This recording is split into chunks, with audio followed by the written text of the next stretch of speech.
Welcome to Optimistic Science, where we explore the possibilities and challenges of the future shaped by technology. Today, we dive into a chilling reminder on how our increasing digital world is not just about innovation but also vulnerability. We will talk about the hacking incident that happened at Technion University. So let's move on to the video. If you watch the video complete to end, if you love it, do leave a like and subscribe to the channel. So our topic is cybersecurity, and we are going to discuss how the ransomware attack on Technion University happened in February 2023. So we have these contents here. So first we will see the incident overview. So what is the date and time of attack? So the attack happened on 12th February on 2023. The officials there found that there are some unusual activities happening on the system.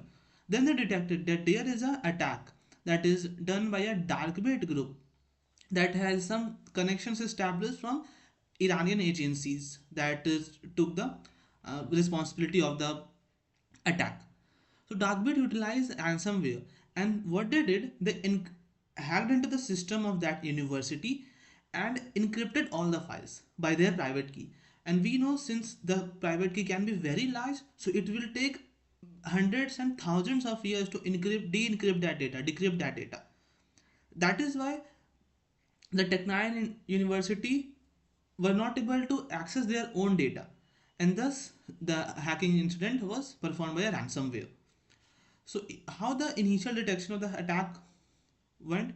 The official detected that when they are monitoring the system, there are some unusual activities happening. There are some sensitive data going here and there, and that unusual activities led to the detection. So, what are the immediate impact that the officials did? So, at the first response, the officials shut down all the communication services in the servers so as to not lose more data to the adversaries and the hackers. So the email services, the communication services, website, and web servers were stopped. The student records and examination services were compromised. That is why the examination that were going to happen in the near future in that university was postponed because all the servers are now in hand of the adversaries and they encrypted all the data. So what was the response and mitigation of the university? So the first initial response was that initial response team was activated, and that IIT started began to investigate how the attack happened, what loophole did the adversaries utilize to access into the system, and worked to how to improve that vulnerability, and also try to identify and create contacts from the ransomware group Darkbit to know what their demands are to decrypt the data. The immediate containment measures were taken that the systems that are affected are shut down to halt the spread of more damage.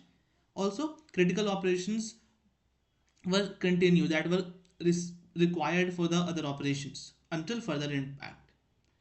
And there were stakeholders also, since it is a government institute university, so there are stakeholders of government also. So the university officials told the Israeli agencies about the hacking incidents and took for further process to communicate with them during the challenging time. What are the mitigation efforts they had made? So for the data recovery, they tried and closely monitored and created contacts with the Israeli National Cyber Directorate (INCD), which provide guidance and support throughout the incident. For system restoration, after the incident, the Technion University started to begin restoring its IT services like email and video conferencing because it was very necessary to create connections and contact channels during the hacking incident. Also, the university collaborated with cybersecurity experts to find and analyze what went wrong in the incident. The preventive measures are implemented, like the loopholes were identified. The loopholes were trying to identify which loophole is utilized by the adversaries and hackers. So to prevent this type of activities in future incident, and how to back up data. So if the adversary encrypted the data on our system, then we can get our data back without paying ransoms in future incidents. So what were the attackers? Who were the attackers and what were their motives? The suspected attackers were the identification of the ransomware group was a dark bit. It was linked to the Iranian agencies, so they took command of the that was a new hacker group and they took the responsibility of the hacking incident that happened. There are also some incidents by the same group that they have attacked several Iranian government agencies. These incidents further establish that these groups target Israeli entities motivated by some ideological beliefs, maybe against the Israeli government and their policies, etc. What are their motives?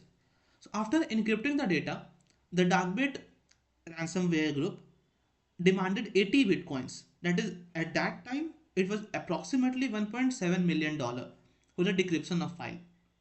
And they told that this amount should be given to them within 48 hours. If not, then the amount that they are charging or demanding will be increased by 30%. And also, if the money is not given, then they will sell the data in the dark web. So since government universities have a very lot of data and research going on, so that will be very important to safeguard the data. So 80 bitcoins were demanded, and there are also political motives because darkbit messaging indicates that they have a strong anti-Israeli agenda. So the ransom note included war crimes or accusations of apartheid. They are all accusations as per the claims, but these messages show that they have a very far approach from the Israeli government policies. So, what are the lessons learned from these attacks? So, we learned that there is very important for any university in any country to have a cyber resilience. The systems that they are using must be properly maintained with proper newer cybersecurity frameworks so that no adversary from any country can utilize that loopholes and enter to the various developmental research, etc. So to give out the informations or may also get a hefty pay because they have encrypted the data. So we have to make sure that our services and our systems are properly secured. The lessons also learned about the enhancing the incident immediate response capability. That as soon as the incident happened, what are the first things that we are going to do? First to analyze what is going and what to safeguard, then checking what has sent to the adversaries now and what are left to safeguard those, to communicate with the national agencies to mitigate the process and contact with the adversaries to get back the data, and also strengthening cybersecurity measures like including multi-factor authentications to reduce the risk of unauthorized access. That is the things. The multi-factor authentication is very important in the case. That's all. So we have come to the end of the video. Thanks for watching the video. I hope you have learned something from the video. If you have learned it, please give a like, and we are moving forward. Thank you.